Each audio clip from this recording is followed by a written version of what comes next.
everyone. So, welcome to Eternal Conferences. Hi everyone. So, welcome to Eternal Conferences. Hi everyone. So, today we'll be having our conference number 2 with Czar Kristoff. Yes, and actually, for everyone who has just started watching our series of live streams for this week, actually, it's actually our series of launches. So we're gonna have more live streams in the coming days. But to introduce Eternal Conferences, it's live educational resource and art space where we bring people from different fields to talk about topics that they are very much interested in and working with, and we treat conversations as journeys. So, before we begin, we would like to actually introduce our sign language interpreters. We have Mr. Renato Soriano and we have Mr. June Sevilla. Mr. RJ or Renato Soriano is an FSL News Access team member, sign language part of the sign language interpreters of TV5 network, and a member of the Philippine National Association of Sign Language Interpreters, or PNA-SLI.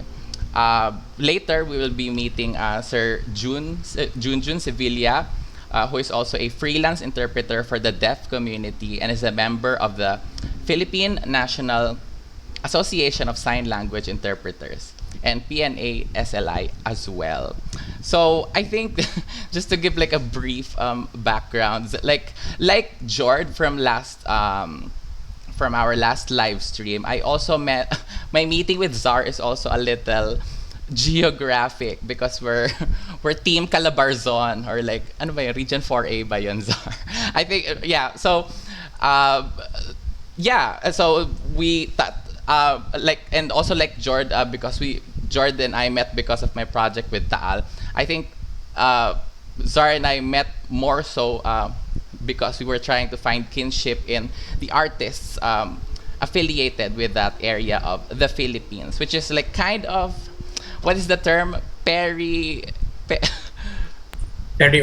Peri-urban. So it's not exactly like the capital, but it's provincial, but like not probably the more recognizable like province, I think. So I would like to read a bit of Czar's bio or profile. Czar Kristoff, Camarines Sur, Capricorn Earth Snake, is an artist, educator, and publisher interested in reconstruction of space and memory through concepts of nesting and temporary architecture for pedagogical occupation, using cottage industry publishing, blueprints, Xerox, and other low-fidelity printing methods as his current media of interest. He has exhibited at the Stedelijk Museum Amsterdam, Showroom Mama Rotterdam, Jogja National Museum, C3 Art Space Melbourne, Bangkok Arts and Culture Center, De Apel Amsterdam, Dansel Arene Copenhagen, and Vargas Museum Manila. Kristoff is affiliated with hardworking, good-looking, a publishing and design house interested in decolonization, horror vacui, and tropical diaspora. He runs Temporary Unrelearning Academy, or URL, a parallel school with no permanent address. Interested in decentering art and cultural production in the Philippines. Yes! Say hi to Czar in the chat naman so that we feel your love and your presence. Ayan. Are you ready na ba, Czar? Yeah. All right. Let's go. Yes. Thank you. Thank you. Thank you, Alfred, for that introduction. So before I formally welcome you all, I'd like to share with you two clips from YouTube. The first one is a video of Jakub Joseph Olinsky, a countertenor singing Pedro Cornillo Diletto by Vivaldi. And simultaneously, I will show you a video a drone footage of a train in my hometown in Bicol, where I'm originally from. So it's a very old train, but a functioning one. People still use it to this day, and I have a lot of memory of this train, and its arrival in our area or in our town indicates a specific time. Its arrival coming from Naga or from other region at 5 a.m. or 6 a.m. It means it's time to wake up, or it means it's time to go to school. It means it's time to prepare the breakfast, or it means it's time to go. Yeah, it's time to go to work, and it's when the times like pass by the town in the afternoon. It means it's time to end the shift and go home and rest. Yeah. Okay.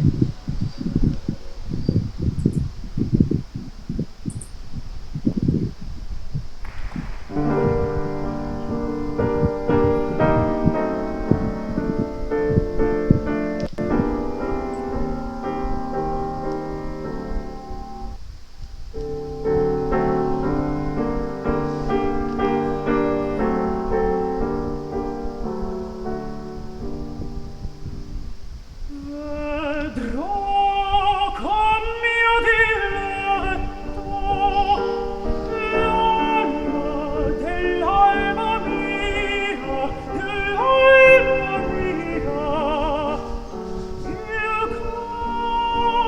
del mio cuore.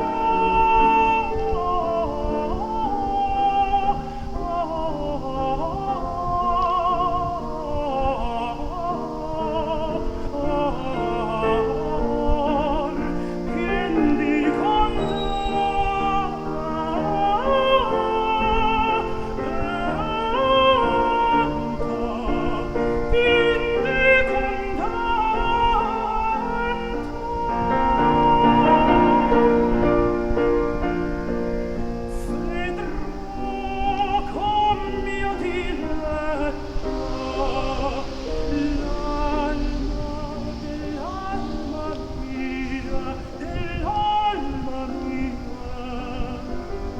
il cuore di questo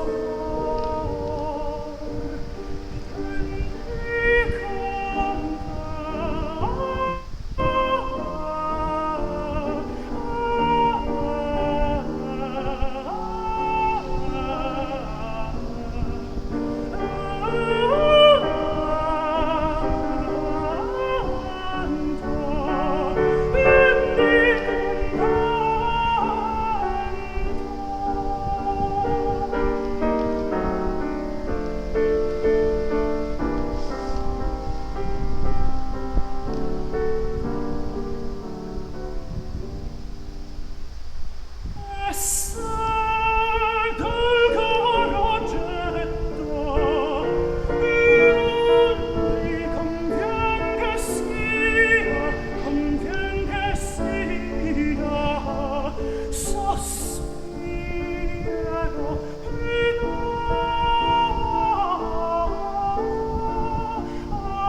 Yes.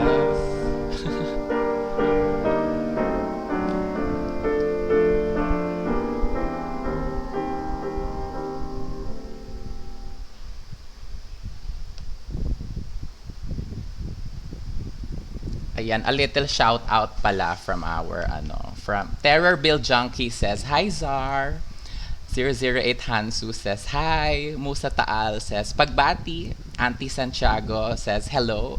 Gosif29 says, "Magandang umaga from K Go in CT." Hello Zar. Seedling emoji. Ayan. Okay. Those are the greetings. Thank you. Welcome, everyone. My name is Zar.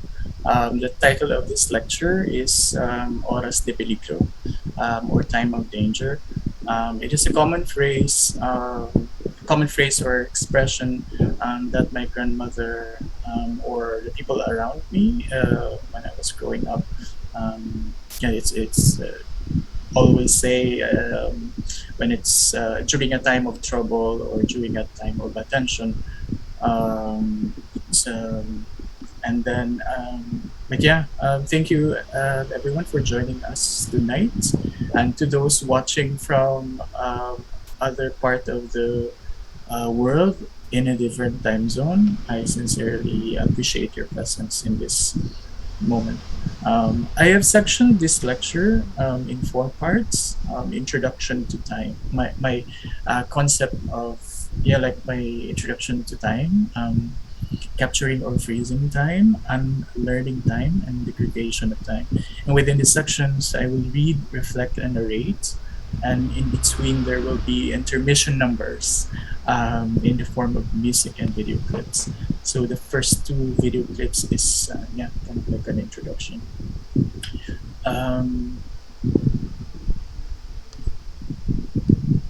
okay, I will recite a poem written by Pauline Oliveros.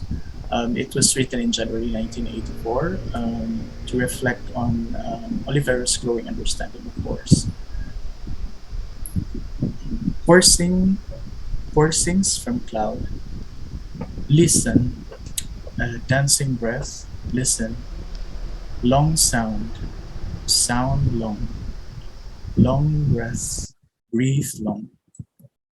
Listen, sound stronger, breath longer. Listen, sound longer, breathe stronger. Breathe, sound, breath. Listen, dancing breath. Listen. No change when desire change.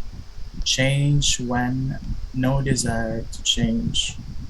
When desire change, change desire. When no desire, no change. Breathe, sound. When no sound, breath change. When no change. Listen, dancing breath. Listen. Change, breath, sound, desire. Desire, change, breathe, sound. Sound, change, desire, breathe. Breathe, sound, change, desire. Listen, dancing breath. Listen. No change, no desire, no sound. Death. Listen, dancing breath. Listen. Forcings from cloud.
Ang hangin naman ay halos so parang ipo-ipo ang dumating dito sa lakas.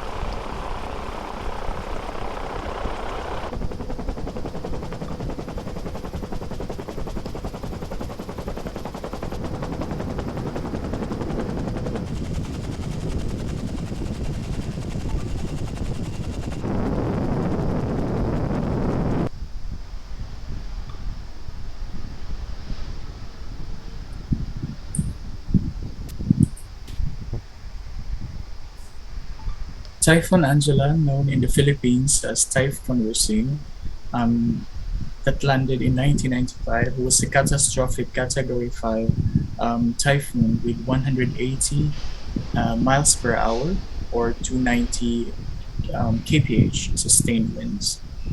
More than 900 people perished due to the catastrophic typhoon. It wreaked havoc over Metro Manila, Calabarzon region, and Bicol region. Initially, it cost 9.3 billion pesos of damage, but later on, it grew into 10.8 billion pesos. Throughout the affected area, more than 96,000 houses were destroyed, along with bridges and roads. And worst impact was in the southern Bicol region, where I'm originally from. Um, Angela passed almost right over Manila, causing significant impact both there and in Catanduanes. In Calawag, storm surge and flooding from a dam failure killed 120 people. In nearby Paracale, mudslides killed more than 100 people. Power outages affected one third of the country. Um, it was the first day of November, or probably second day of November in 1995, when this super typhoon we're seeing, or Angela, hit our province in Camarines Sur. I was 6 years old. This is a picture of me during the typhoon, or during the aftermath of the typhoon, as you can see here. So I remember my grandmother and my aunties. They tune into the radio, to the transistor, powered by some ever ready batteries, or some national battery.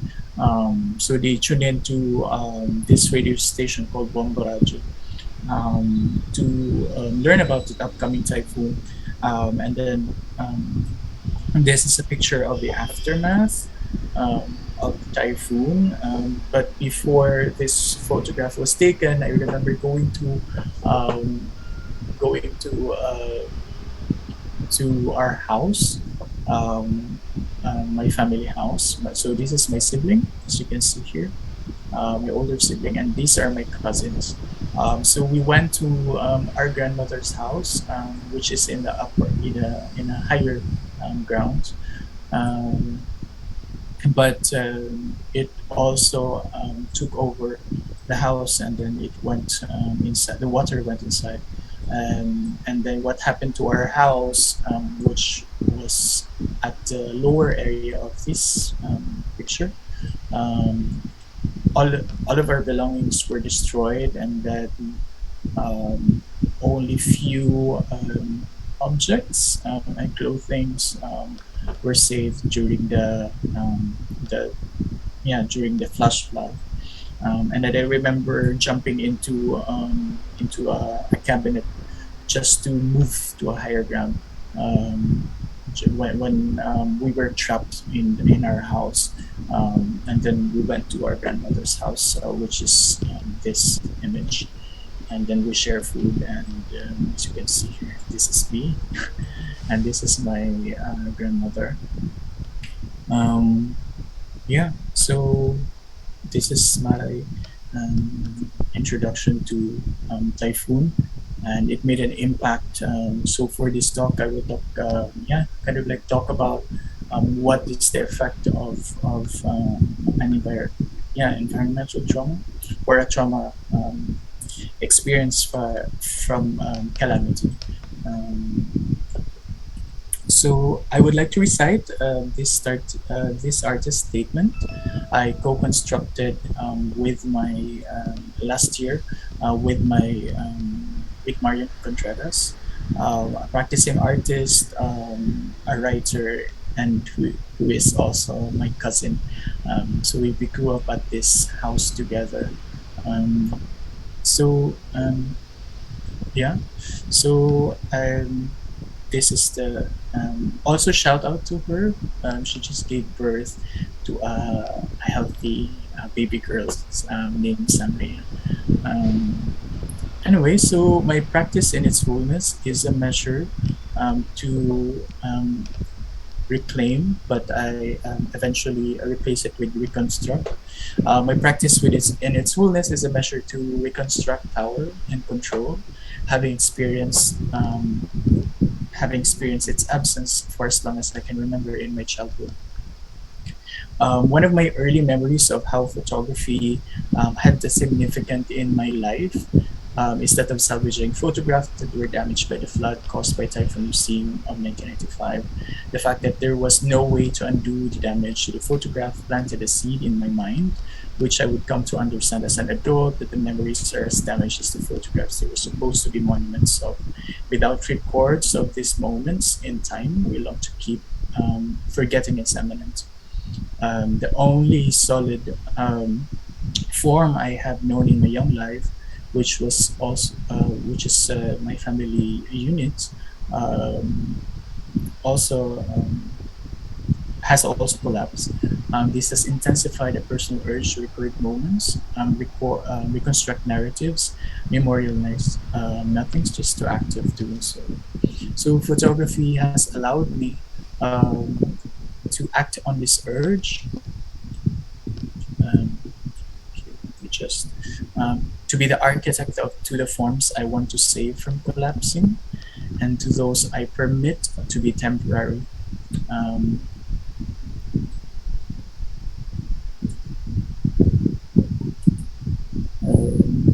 okay, let me, which is characteristic on my blueprint and tracing paperworks. Images that organically fade as I meant them to, choosing when to surrender to the temporary is integral to the reclamation of control my practice embodies. So these are the photographs I have gathered through the years. So in the beginning, I had no idea why I was so interested with um, landscapes, if you want to call this as landscapes, landscape of domestic landscapes in a very I think pathetic or you know collapsing decisions. And these also are photographs I took through the years, pictures of tarpaulin structures, um, which I will discuss later on.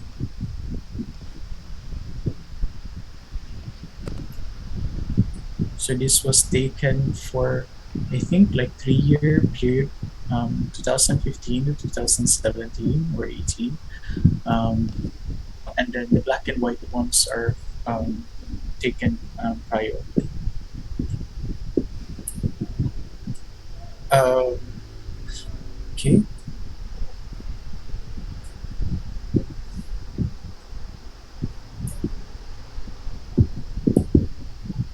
So my sentiment on photography is expanded in self-publishing. Its independence from parameters set by an institution is seemingly tailored to my art practice and personal principles. With self-publishing, I have curatorial freedom and control over content and distribution. My sorry, there. Uh, my conscious choice of using photocopies, a vernacular predict technique, is in itself a step away from the formality of institution. Although there are limitations to the process of production, every step being dependent to the service. It's as I employ, the decision making and recalibrating are entirely on my own. So these are the photographs, annual books that I made through the years. Um, Started publishing in 2015, and then I continued printing my own books, printing the photographs.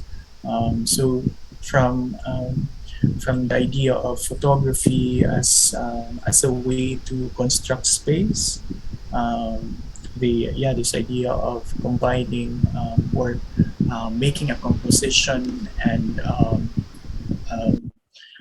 making a composition with a light is in a way a very it has kind of like a very architectural aspect to it. So photography as a kind of like a form of constructing space, and then and then the publishing aspect was a way for me to make a space outside of the institution, or the yeah, make a space that can be brought to any space. So in a way, it's kind of like a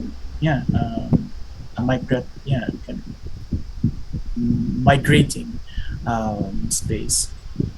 So I'm a self-taught in photography.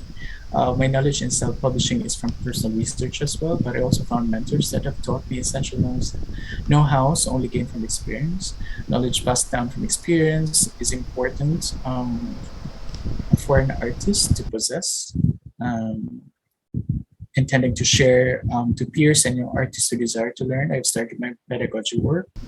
Um, I started organizing workshop and founded Unreal Learning Academy, a parallel art school, as Alfred mentioned, with the idea of learning and production as migratory, transformative, and adaptive.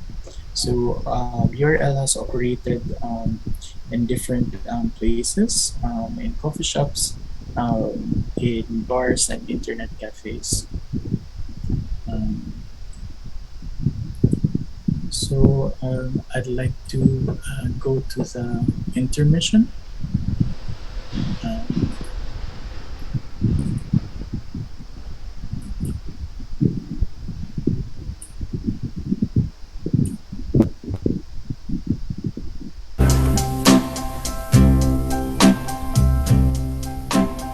Oh, my love, my darling, I've hungered for your touch a long, lonely time,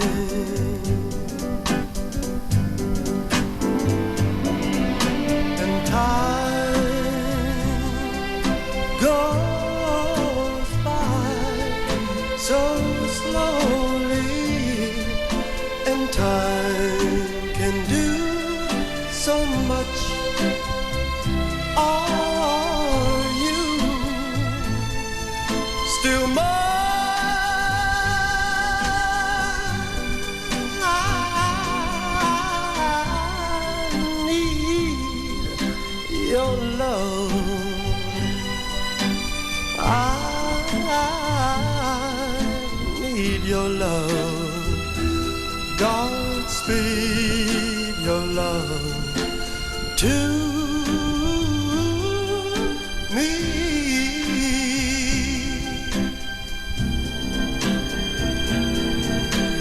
Lonely rivers flow to the sea, to the sea, to the open arms of the sea.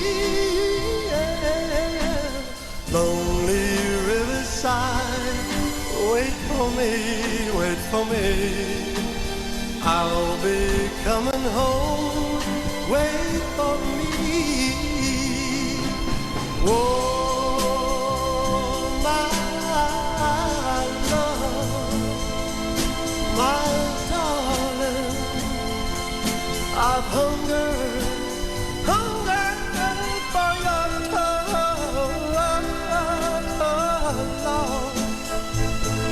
lonely time,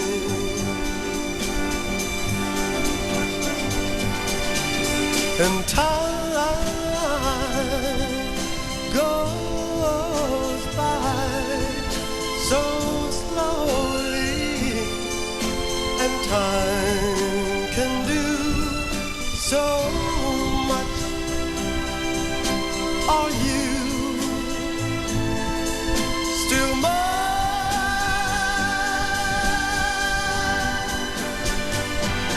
I need your love.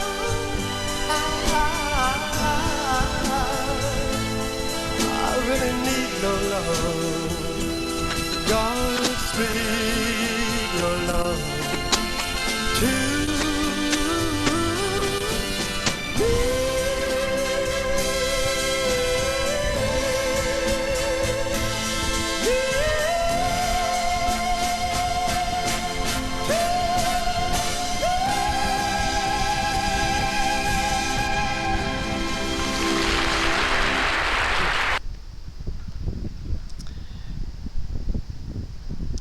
Ayan. So Zar, with this intermission, let's leave our viewers with that, and then for everyone else, we'll take a short break for talking about time, teaching, and technology. So when we come back, we'll proceed with the rest of the talk. So you can all like drink water, uh, and yeah, attend to anything else. See you in a bit.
Start na.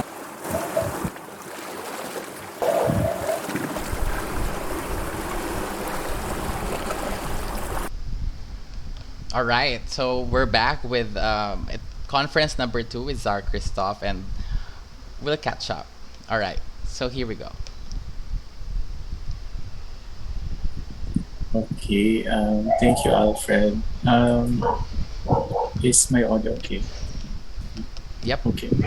So, there, there are no background noise.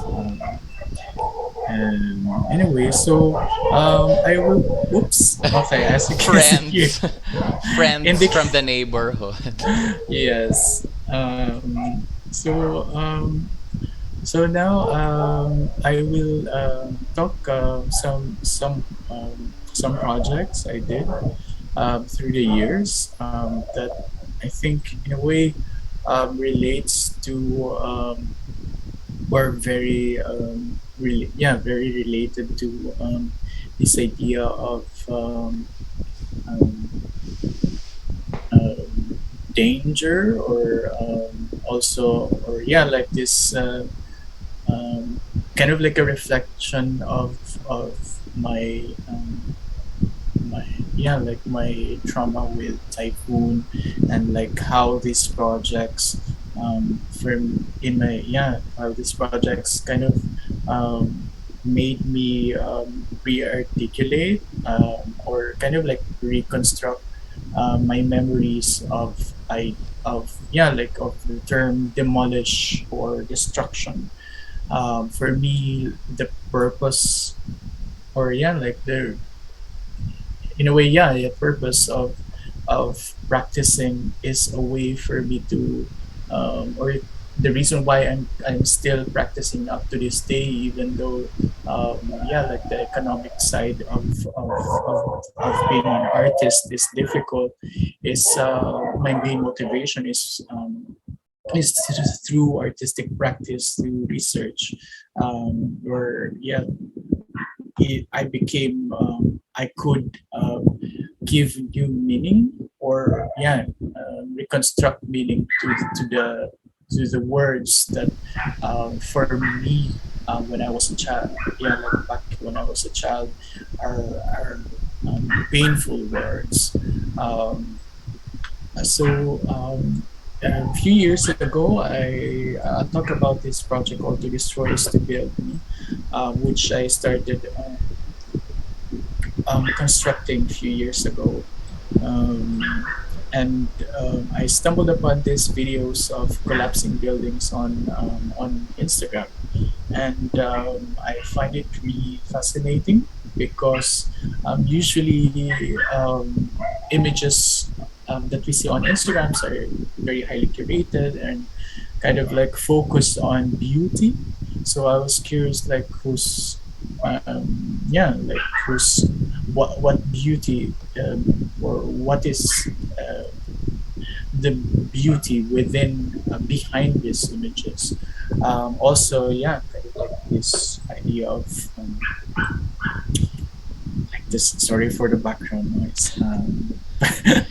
But anyway, so yeah, so when I saw some videos and then I click on the tags and then there's specific the words a specific word that really struck into me is the word demolish, and then why when I click the hashtag demolish, there are images of houses, but also there are images of not houses but also buildings, and then there are images of post gym selfies.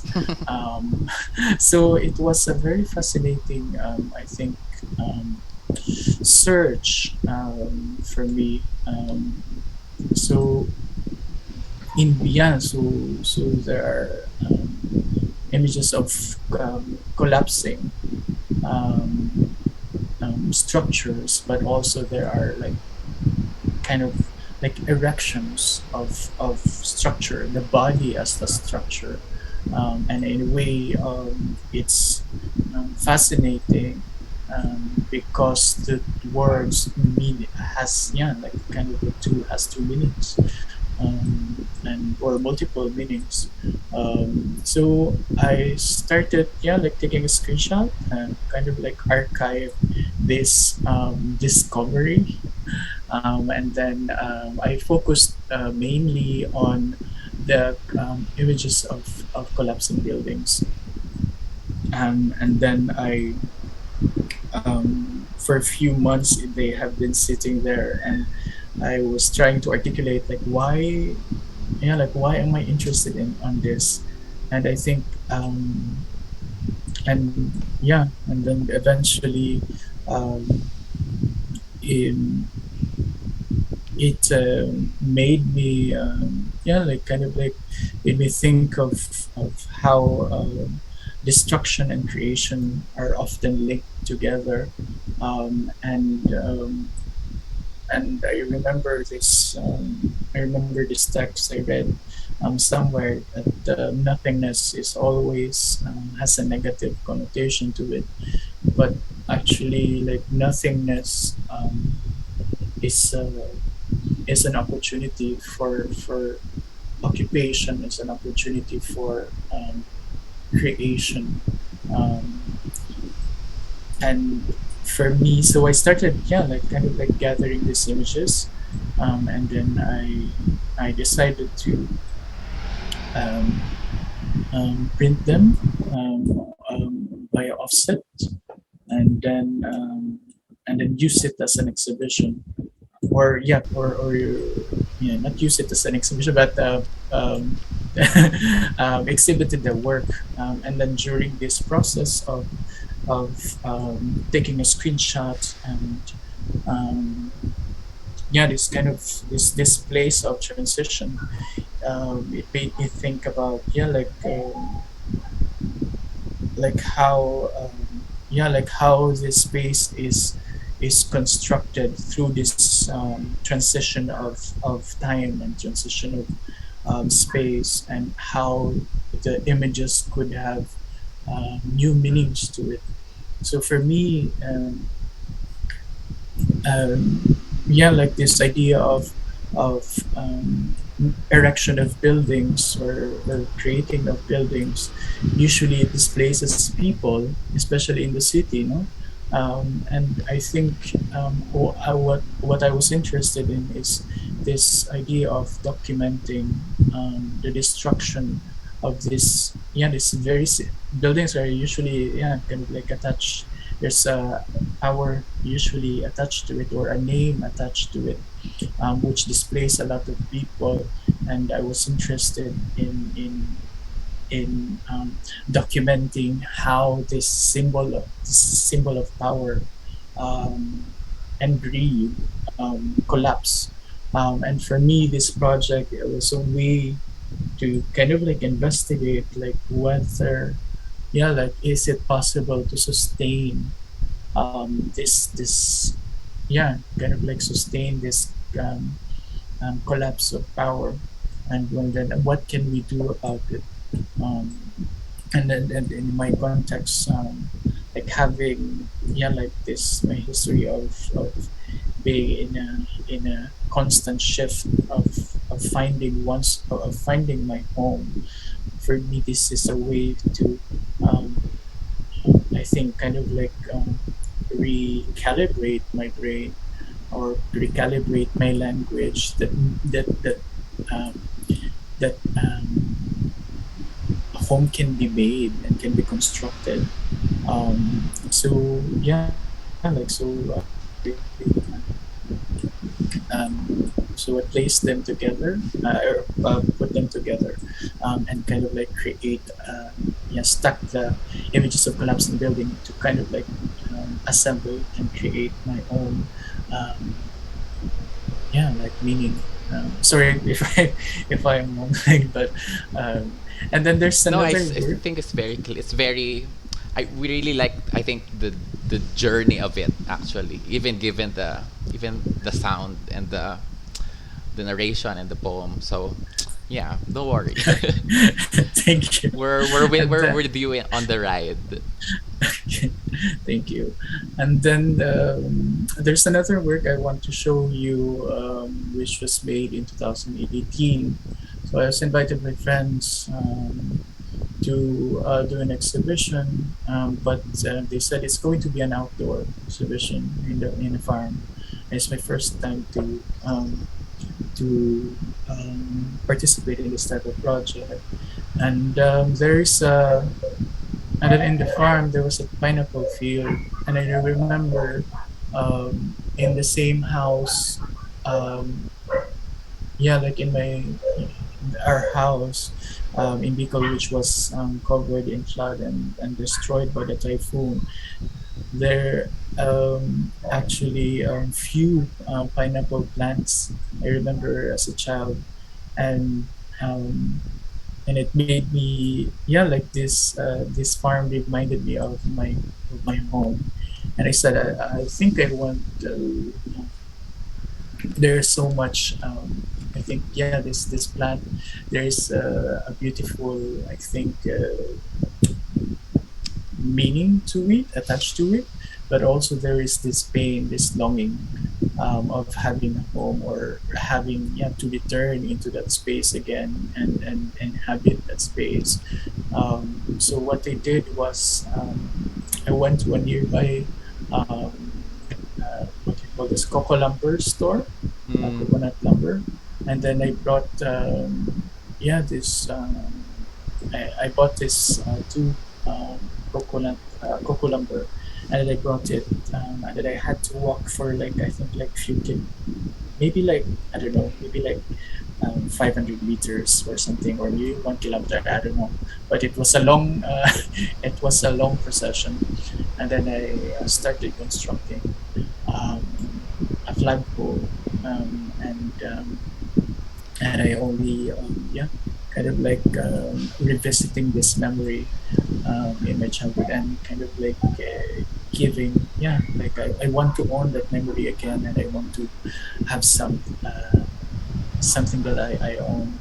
Um, and then I don't know if that makes sense, but there's another project that I want to talk briefly, which is Operation Latag, which is so yeah. This is a very kind of, I think, like the Oras de Peligro, because as you know, life of or yeah, like life of being a full-time artist is really tough, especially if you're not usually participating in the commercial spaces, or if you do not have freelance work.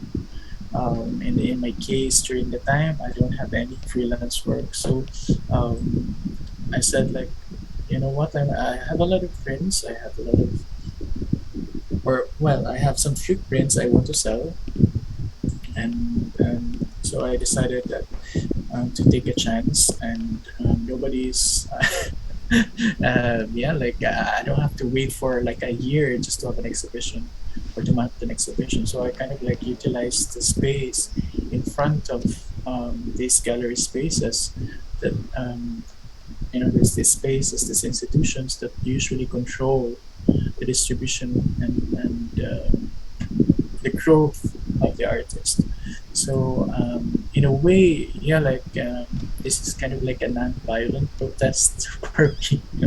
um, but of course, like I've exhibited in some of these spaces, and they like I treat them as home, but also kind of like how do we um,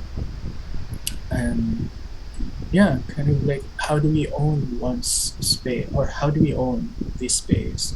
How can we own the time also that we spend on these spaces? um, so yeah, kind of like for me to do an active um, response into that. And then nakuha ko ng sales, so I have something to eat. Yes. Yes to uh, survival. yes, Also, it's ano, something. It's some yeah, Gosif it's something. said, yes, I agree with Alfred. We're following your process, journey, or narrative of the work, which is a gathering of experiences, memories, and reflections. Thank you, thank you. I hope it's not so ano tawag doon, feels like a procession. Um, and then there's another work that, in a way, yeah, relates to memory. So this might sound very, I guess, like very personal, but I came from, yeah, like I came from a non-typical family setup, and it was a very traumatic experience for me growing up. And this idea of, yeah, jumping one space to another, and jumping, yeah, like this, always in transit. It feels like I'm always in transit, and it was really tough. Yeah, like, to have, yeah, as I mentioned earlier, this absence of um, security. But yeah, like as an adult, like I stumbled upon this book that somehow talks about trauma, and somehow talks about how can we undo, not undo, but kind of like give new meaning to these memories that we have. So I choose three memories in my childhood that I wanted to revisit for this exhibition. So the title of this exhibition is a series of suspended readings, which was mounted in the drawing room a few years ago. So I went through my family archive, through my photos of my father, and my family pictures, and also mosquito net. So one, the family archive, mosquito net, and then the furniture, because my father used to have a furniture um, when I was young and used to have a furniture shop. But most importantly, the main memory here that I wanted to revisit is the mosquito net. So mosquito net is very like common in our in our region, you know? um, and and then there was like in a way growing up, since I was living with my grandmother, I had to sleep a lot on my own, and mosquito net became kind of like like my temporary shelter. So every time everybody's going to sleep, I had to set up my mosquito net, my bedroom in the sala, and then I would like kind of like construct and have this space of my own. And then every time like when I wake up, when the train arrives, and then I hear the train, I wake up and then fold the mosquito net. And in a way, there's a sense of, I think, what you call this, painful, this very painful memory attached to mosquito net. This feeling of being isolated and being on my own. And I think like as an adult, I eventually learned that like this training of men, that you must be independent, you must, I don't know, like do things on your own. But I don't know, there is danger in this how we train male. There's this tendency of keeping our emotions on our own, and it's a very I think difficult process not to be able to share that you're anyway um, It makes so yeah, sense. so It makes that's sense. so for me this was and then I shared some books. I displayed some of the books here and then photocopied them, and then I shared it to everyone. You can take like some copies, and then there's also the London here, because I remember my mother always giving me the London whenever she visits me from when she used to live in so so for me this whole process of revisiting and giving and kind of like revisiting and reenacting this these memories are a way to give are a way of healing for me. But anyway, so so there are several projects that deals with space, like how to construct space. But I think we don't have enough time for it. But there is We still have a bit of time, but like okay, in a bit we will take a okay, short break. okay. So so there is one specific project that I want to also share. So this is a series of workshops that I organized in 2 years ago, before the pandemic. This is occupying space with others.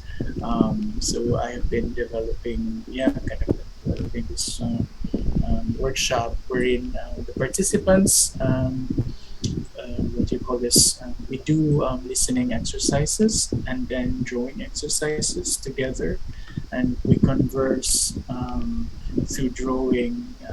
We converse through listening and through sound, and kind of like how can we talk about how do we share space with people around us without speaking, with the absence of language, or with the absence of oral language.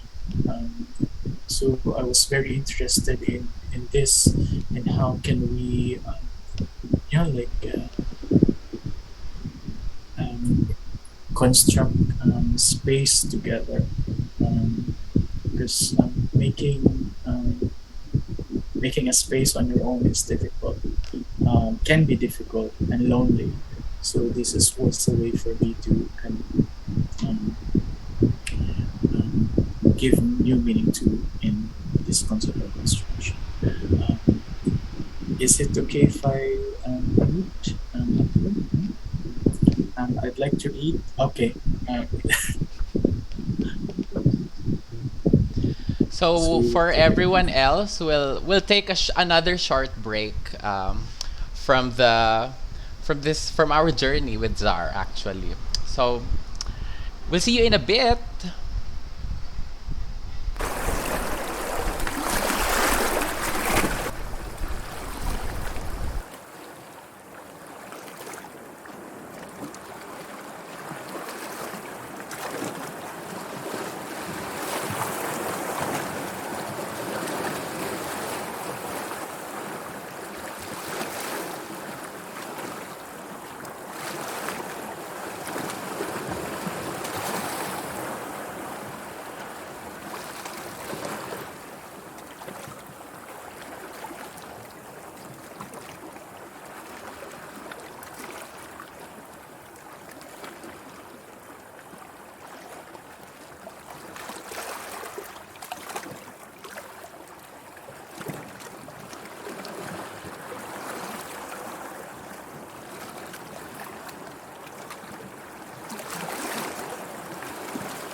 And we're back. hi. Okay. Okay. Hi everyone. Um, okay, so I'd like to read. Um, I'd like to read a text from. Sorry, kung mahina yung voice ko. I'd like to read a text called or from a book called "The Body Keeps the Score: Mind, Brain, and Body in the Transformation of Trauma" by Bessel van der Kolk. Chapter 4, Running for Your Life, The Anatomy of Survival. Prior to the advent of brain, there was no color and no sound in the universe, nor was there any flavor or aroma, and probably little sense and no feeling or emotion. Before brains, the universe was also free of pain and anxiety. End of quote by Roger Speight. On September 11, 2001, a 5-year-old Noang Saul witnessed the first passenger plane slam into the World Trade Center from the windows of his first grade classroom at PS 234, less than 1,500 feet away. He and his classmates ran with their teachers down the stairs to the lobby, where most of them were reunited with parents who had dropped them off at school just moments earlier. Noam, his older brother, and their dad were three of the 10 of thousands of people who ran for their lives through the rubble, ash, and smoke of lower Manhattan that morning. 10 days later, I visited his family, who are friends of mine, and that evening his parents and I went for a walk in the eerie darkness through the still smoking pit where Tower 1 once stood. making our way among the rescue crews who were working around the clock under blazing cave lights. When we returned home, Noam was still awake, and he showed me a picture that he had drawn at 9 a.m. on September 12th.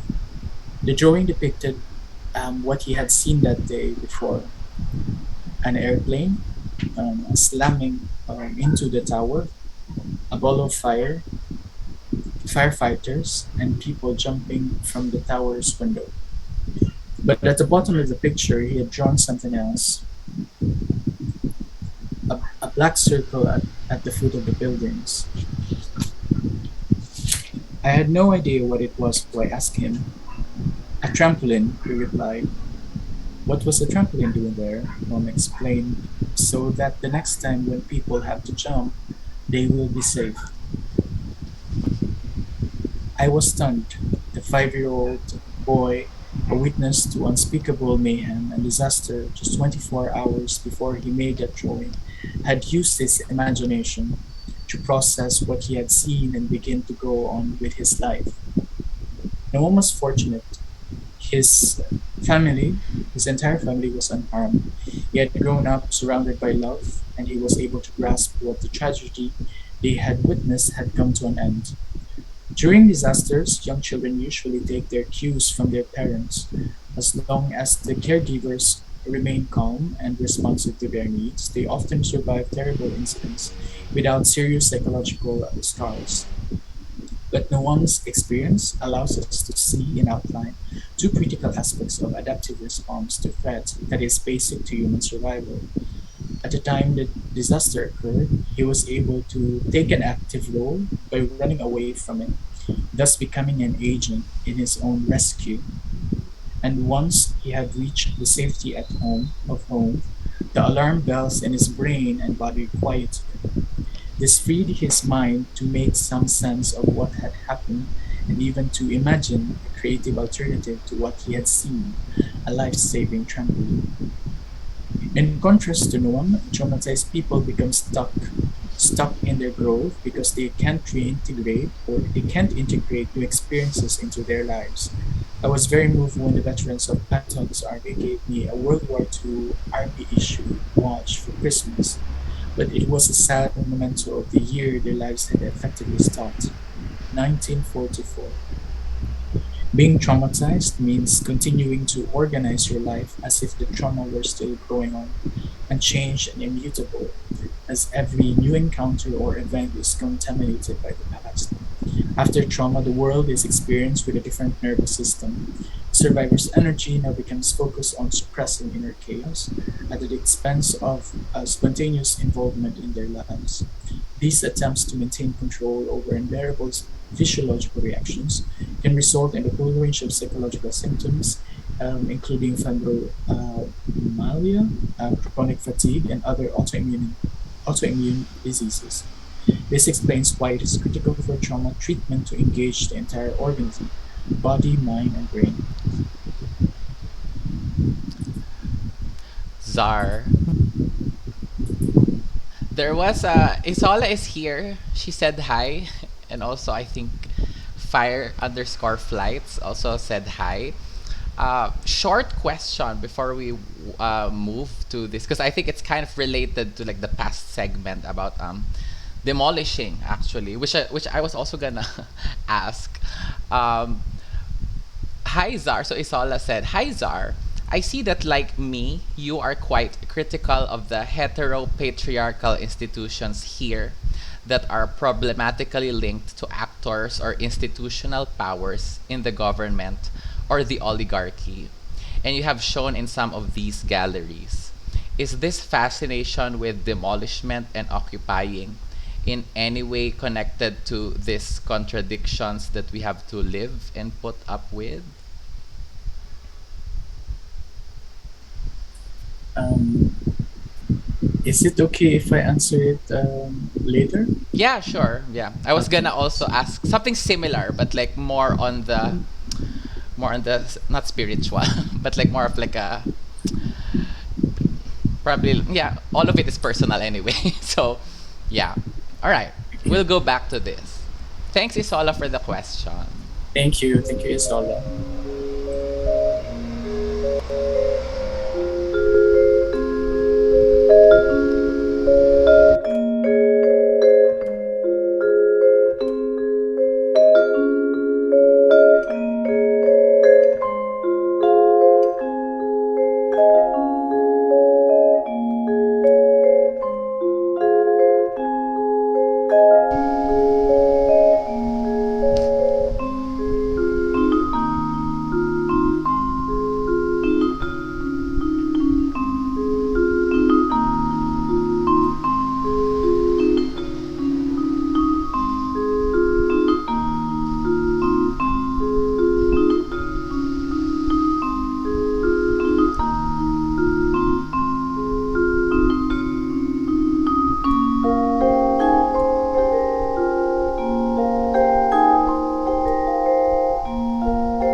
Such calming music for something so intense, I think, as a storm.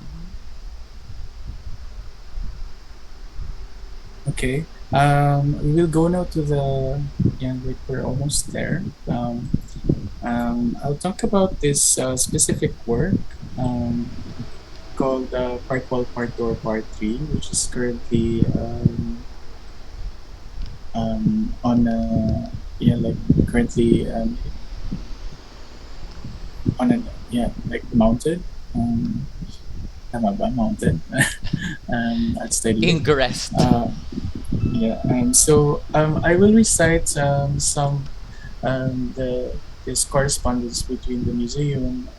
This is in Stedelijk Museum in Amsterdam. So they currently exhibiting this my work, which is pictures of temporary shelters printed on blueprint. So the blueprint fades on extreme or in alkaline environment. So it was very fascinating process for me and for the museum to talk about preservation and to talk about um, yeah, to talk about the work and talk about the natural um, yeah, how nature informed this work. I'll talk about yeah, like I'll share with you yeah, our Q&A. So the study asked me, can you describe the artwork, the concept behind it, and how it came about? So I answered, there's a very long introduction, but I said that when I started formalizing my photography practice, I was looking a lot at images from the West and global North, which most of them were made by cis male photographers. Um, and I'm not really sure why, but maybe my conditioning as a result of colonialism and contemporary media play a big role on deciding where and how to look. Or maybe because of the awareness that photography originated in Europe, or so somehow European photography holds certain power of telling what is good and what is bad image. So with my naive understanding, maybe I was trying to kind of like code switch in when I was, you know, like in the beginning of my career, copying the approach of this male cis cis-male photographers. Um, but to this project called Laguna Daily, which started in late 2013. I think it was a way for me to take a detour, not necessarily to create new paths, but understand which path I'm walking into. The project documents everyday architectures, such as shelters, clothing, and this graphic design, which eventually focused on the architecture or shelters in my neighborhood, using an old model of smartphone, making photographs of low-fi quality, a total opposite of what digital photography should be or provides or stands for. And eventually it became the core of my artistic research and projects. So in a way, Laguna Daily was kind of like a rehearsal for my current research projects. So this particular work, part one, part two, or part three, um, was a way for was a way for me to to assemble these floating um, memories I have and floating ideas that I have or gathered through the years. so so tarpaulin is often used in a big construction sites to cover and to cover the structure, but in many cases both in rural both in rural and urban areas, tarpaulin becomes part of the building itself, whether whether a part of a wall or a part of the door, a part of a window, which is you can see here. We're returning back to the first part. Um, so in a way, returning to tarpaulin, they become part of the architecture because it's lightweight and can endure extreme climate conditions, accessible, and in the rural areas they recycle the tarpaulin as yeah um, the advertisement as they reduce it for their domestic space or commercial space. So in a way, this tarpaulin structures reminded me of um, reminded me of Bahay Kubo because of the similarities to it.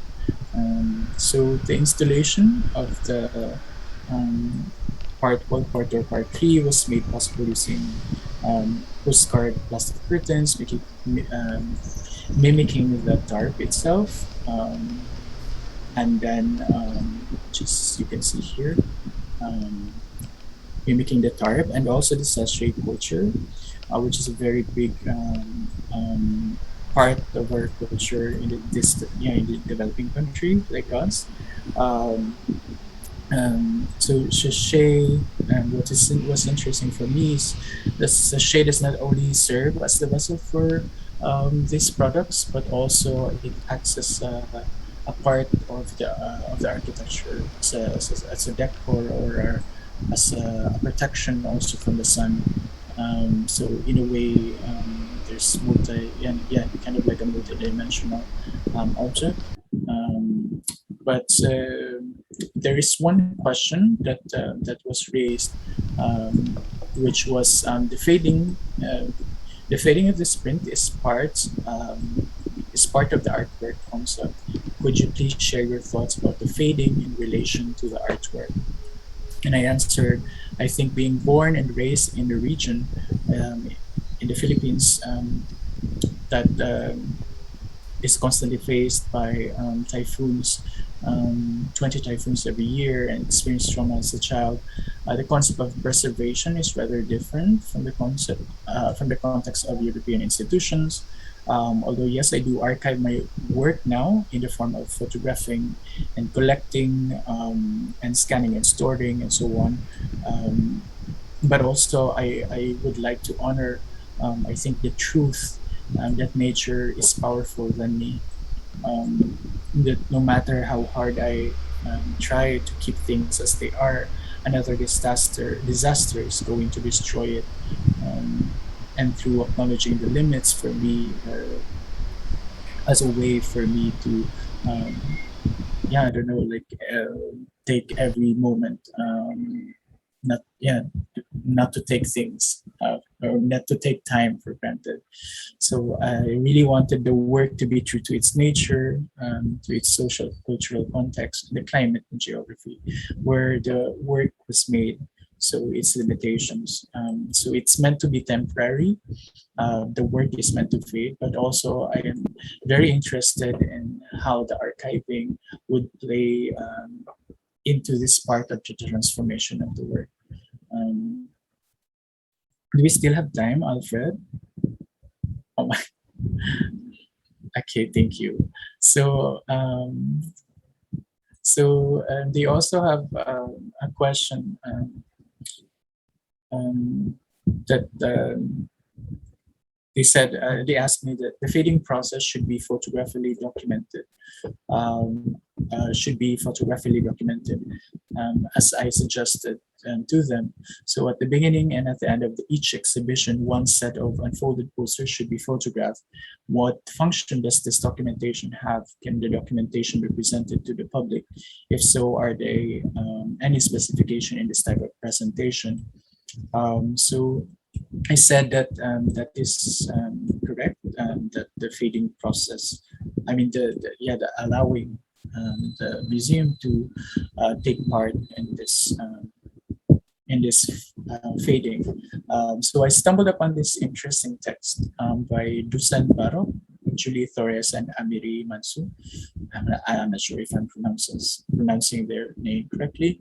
So they express that preservation of artistic research relies more on further development and continuation rather than recreation. So I think traditional conservation methods practice cannot be applied in this specific work because it is meant to be ephemeral. Just and I think what really struck to me is what Eva has, for example, Eva has sculpture. This I think a plaster sculpture, and that degrades time on. But now the work, but since the work has entered the museumification, um, my ideal method to preserve the work is only through documentation, through photography. The documentation would act as timestamps for these changes by going out into the public and returning to the private. So the museum does not only act as caretaker of the work, but also as active agent for this artistic development or for this artistic development of the work. So instead of stopping the collapse of the architecture of the work, the museum only intervenes for a moment. And I think this becomes an act, this can be seen as an act of care by allowing this piece to continue, or this work to continue to grow organically. With this, I am suddenly interested in how we define care. So according to my initial proposal, the documentation will be printed on archival paper when I die. But I think it is better if the museum release the documentation once the edition, once this work have faded. So if we think about the publication, this because these are actually publication and then folded into um, in sections. So if we think of these publication as body, and once the images fade, the paper becomes a skeleton. So without without the pictures, so the documentation somehow will act as a memorial or a tomb for the spirit. And how do we? And I end our conversation by like how do we allow the spirit to I will share with you because we still have 10 minutes this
I will recite a text from Decolonial Listening by Rolando Vasquez.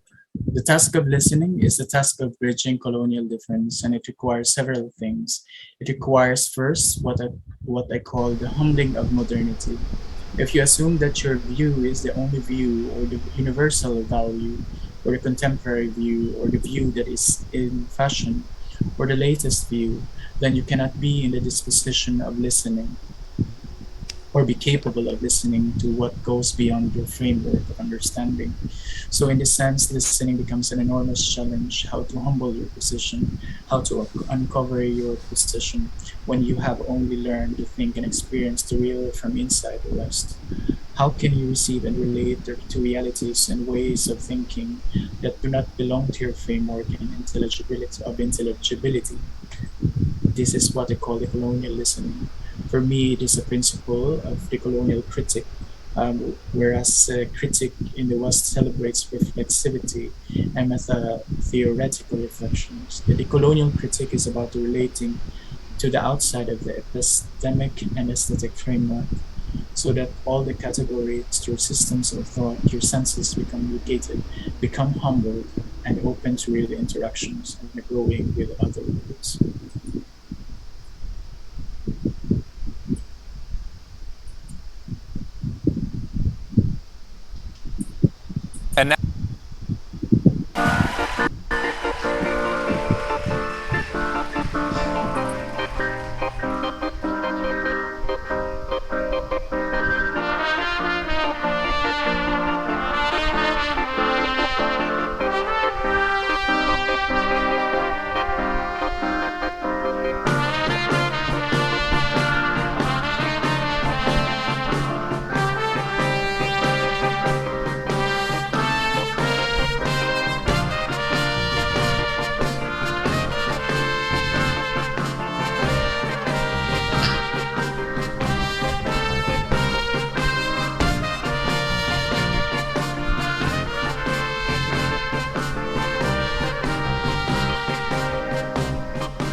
We tell tales to be known,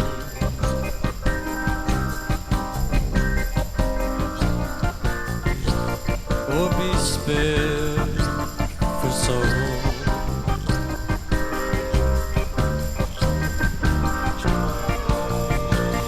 You're so fair to behold.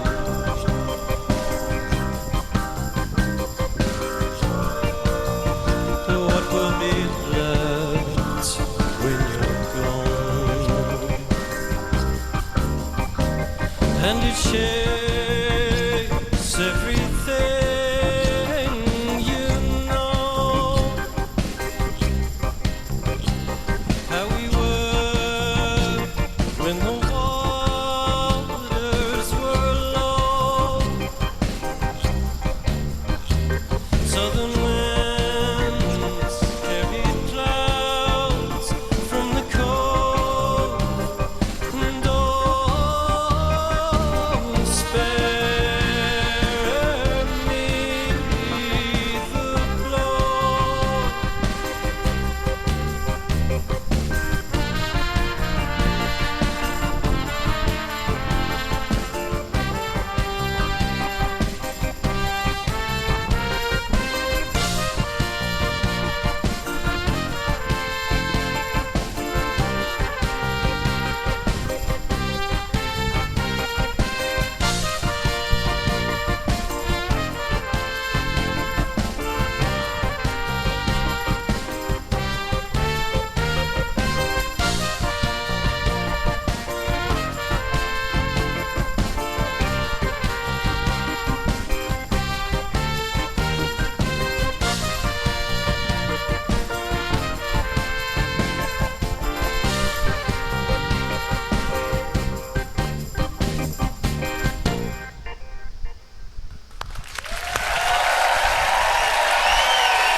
Okay, I will end this lecture by reciting a text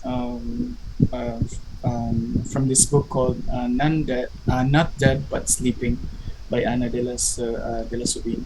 Um,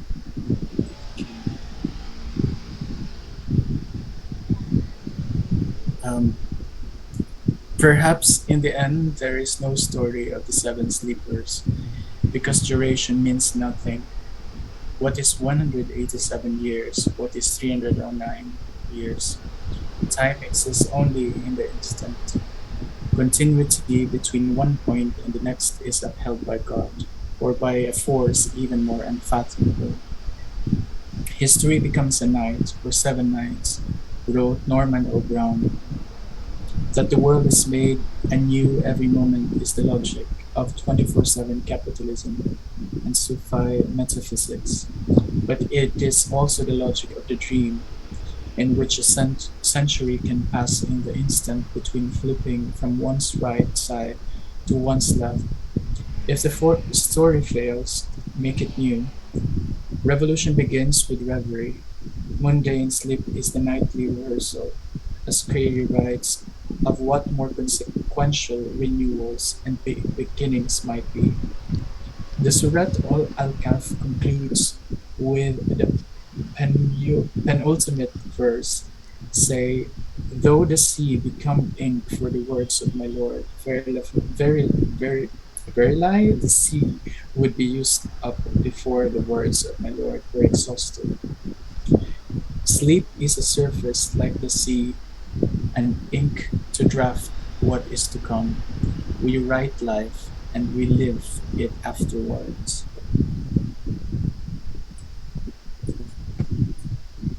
That's all. Yes. Love it. Okay, so for our viewers, how was it? How are you all? How are you, Zar? How do you feel? Okay lang. Actually, nag-alarm na yung time for bed ko. Oh my Sakto. god. So it's funny na there's a reminder na time to Oh my sleep. god. Can we take a very fast break to just to switch with our sign language interpreters? And then when we go back, please leave us questions and we will talk about them. Thank you.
Yes, yes.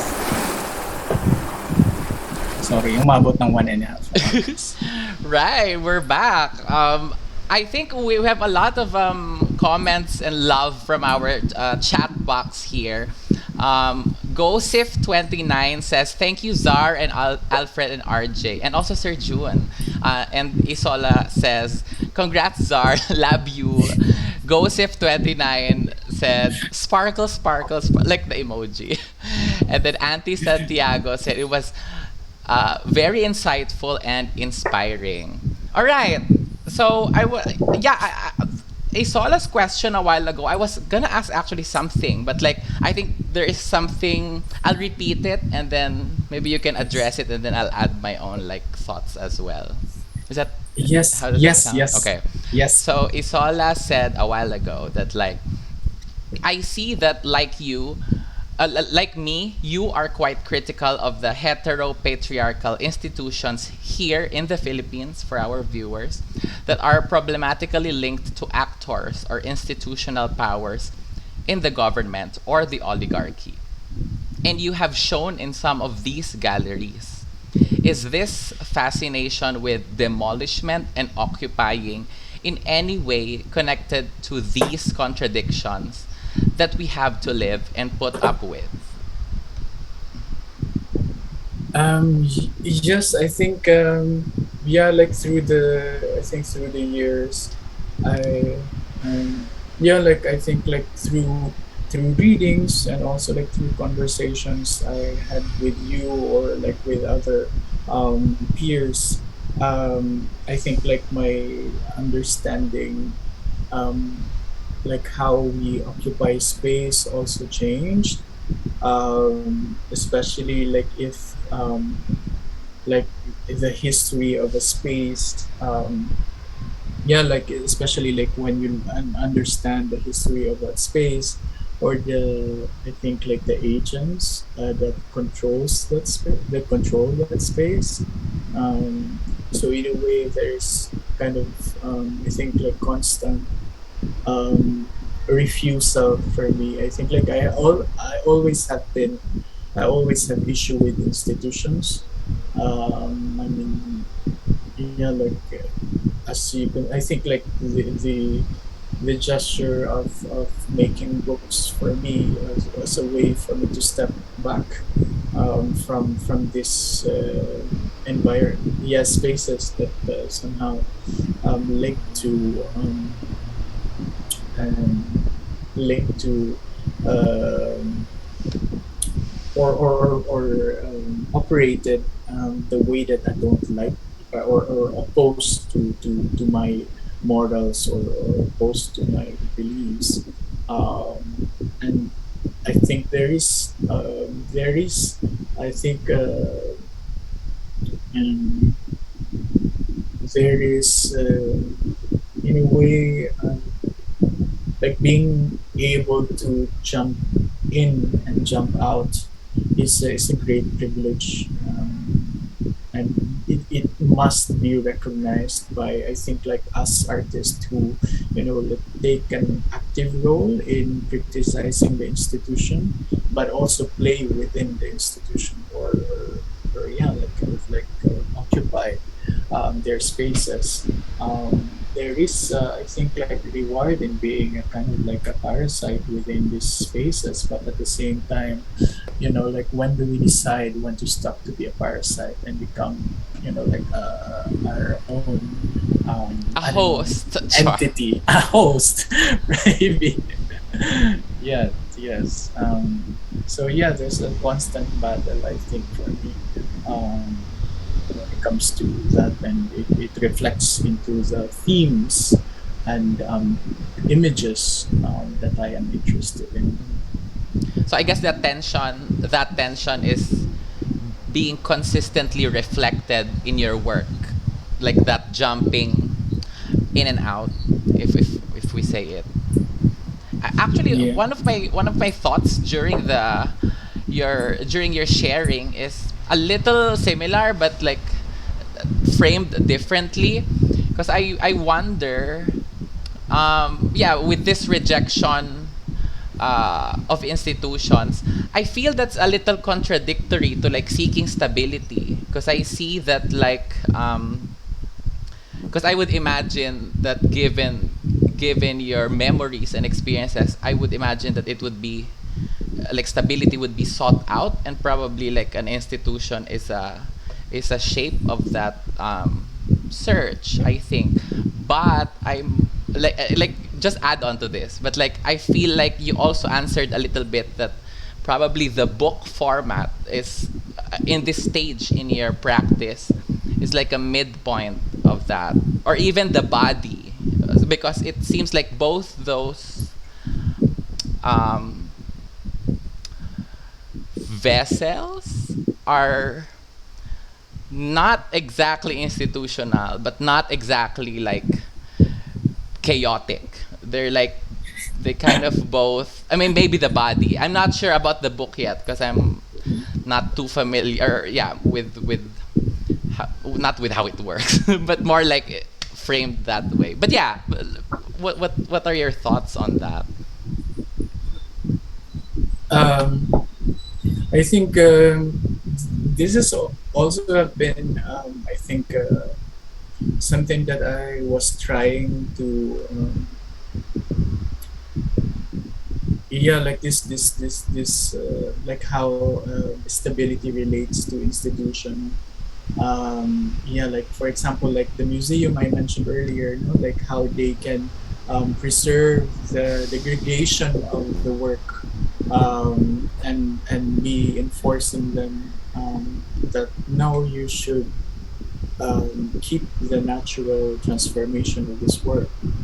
You can, I think, um, pause, or yeah, kind of like stop the degradation for a while, but you should also like let it fade on time in time. And I think this is something that I have been trying to, I think, like redefine in my whole it yeah like as a person, what is institution? Is it only limited into one meaning? Can we also be, yun nga, like you mentioned about body, like yeah, like how the body can become the institution, something that we can occupy, something that we can preserve, or something that we can, that we nourish.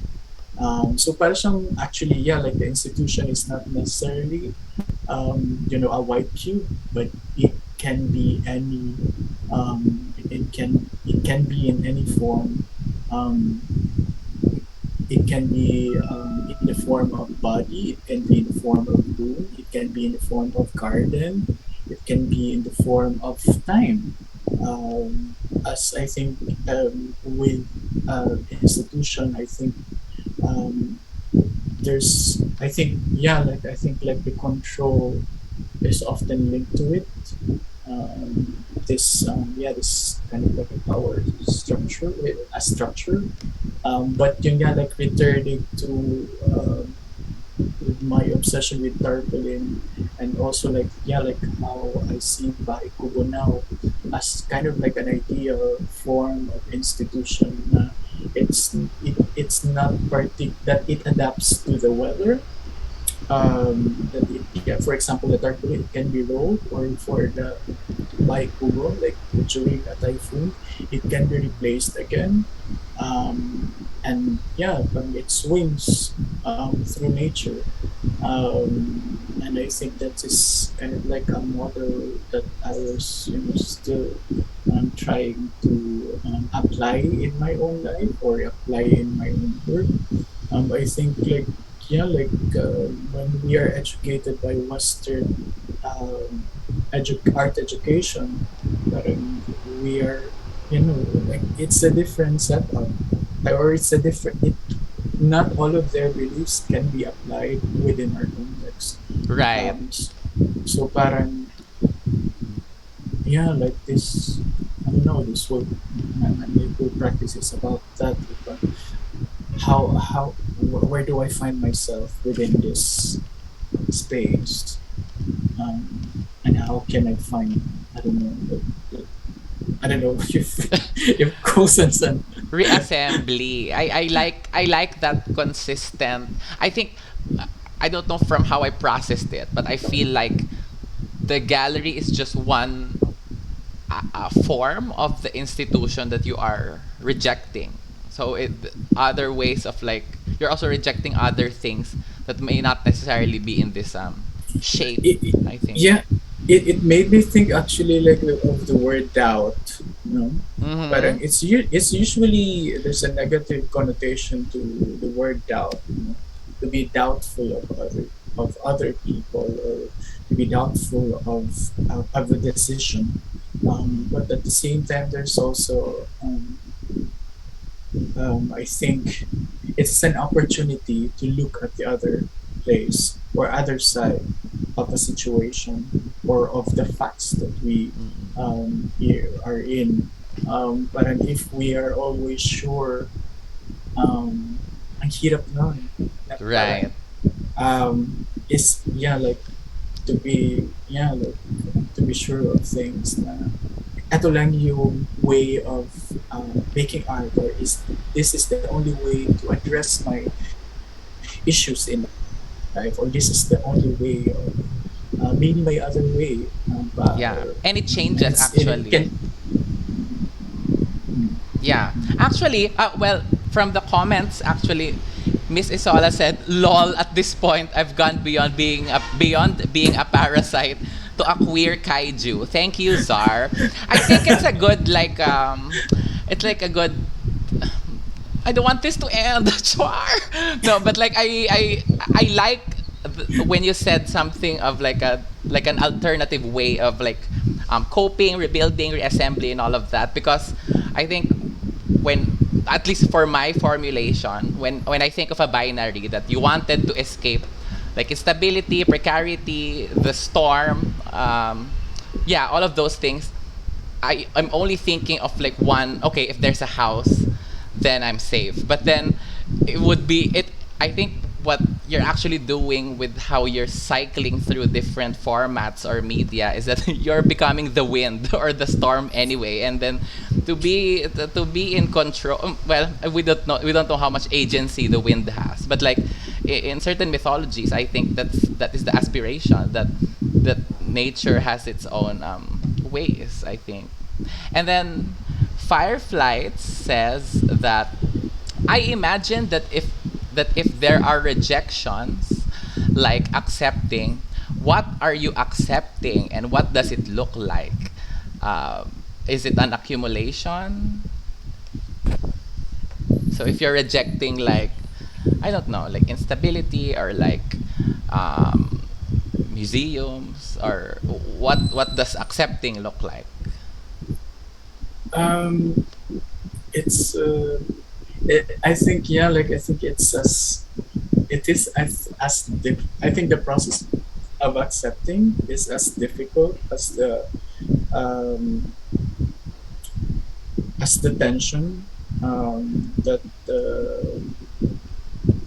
I don't know if that makes sense, but I think, like, even, yeah, for example, like, if I don't know, like how things are accepted. Um, Sometimes yun nga, like in our context in the Philippines, for example, parang, especially now, I don't know, like with this situation, with the pandemic, it's it's a void. So Yeah. parang it feels like there's a lot of option that we can create, or that we can, or yeah, that we can give to ourselves, but also there are things na, and there are things that we can accept, during this process, but meron din like things that I don't know, parang I feel powerless sometimes, Mm. and I don't know if that parang if it's making sense, but um, sometimes accepting is the only way, because I don't know, I feel powerless. Um, So it's and I less. don't wanna and I don't wanna sound defeatist. that But I, it is like a valid response, because like I mean, there are situations that are really out of your control. So I guess for you, acceptance is less of a choice, probably. right, right. Pero maganda yung question ni ano, napaisip ako doon. I don't know if I answered your question. Fireflies. Fireflies. Was the Um, question answered daw? No response pa, but thinking, we're just thinking. Siguro Yes daw. They replied yes. Siguro I think closing answer from our guest for tonight, Czar Kristoff. So, what do you for our Miss Universe question? What do you want to leave behind? What is your legacy?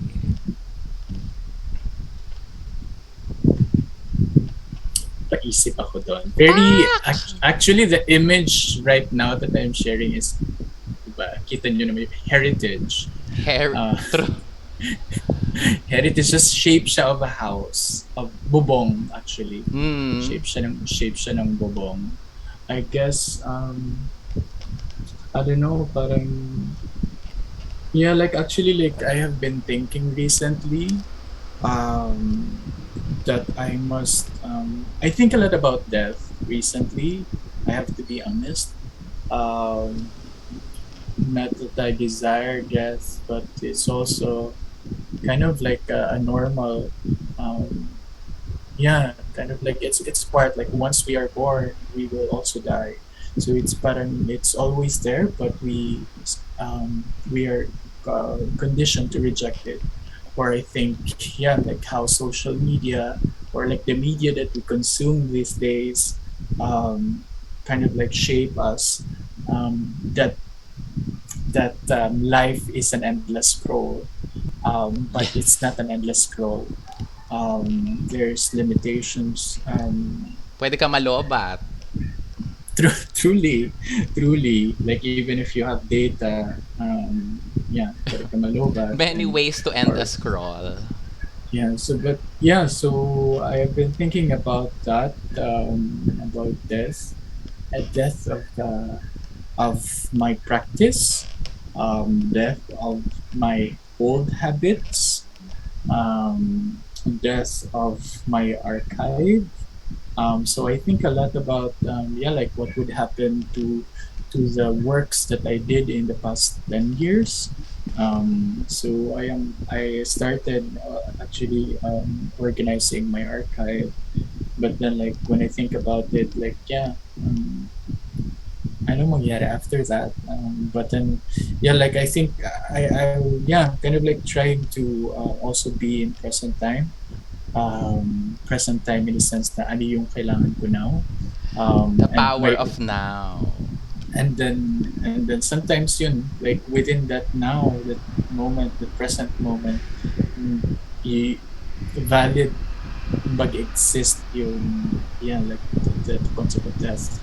Um, it's yeah, I think about retiring. I think about Yes. yeah. I don't know. Hiatus. Basta like I think about yeah. I think a lot about these things. Minsan nasa bubble tayo parate. Oh, yeah. Like, Yeah. It's nice. I think how you answered it felt to me like it's less of an impending deadline and more of an event, 'di ba? It will happen, but the urgency, it's it's heavy, I guess, but the urgency isn't actually, doesn't have to be a problem, but it's there, I think. Okay. Oh my god. Did you feel like you were able to take us in the ride that you thank desired? well, thank you yeah, for tuning in and also for yeah, for sharing your time. I think like make sense. Although we talk a lot privately, and we share our resources and our stories, but I think it's yeah, like um, this yeah, this phrase, thank you for sharing your time.